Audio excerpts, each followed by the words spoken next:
என்னடா பாக்குற? ஏய், லுக் என்னடா அங்க விடுற? லுக் இங்க விடு. மாவள யாரடி சீட்டி பாக்குற? டாப் போட்ட பேசுற. ஏய் டேய், ஆத்தா வந்திருக்கேன்டா. ஆத்தாவா? ஆஹா, நேத்து வந்து ஆத்தா இன்னும் இறங்கல போல இருக்கு.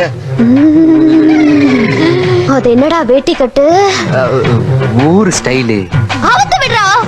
விட்டுற. ஏய்! டேய், ஆத்தா வாடா. ஏய், போடா. ஏய், வாடா. போடா. டேய், நில்டா. ஆத்தா மனசுல அதான் இதன்னு நினைக்க வச்சு நாளைக்கு என்ன ஏமாத்துன, ஆத்தா உனக்கு ஆப்பு வச்சிருவேன். ஆத்தா ஆப்பு வைக்குதா? அண்ணே, நான் பெட் கட்டின மாதிரியே எத்தனை போட வட சொன்னேன். பயந்தாரா? ஆமா.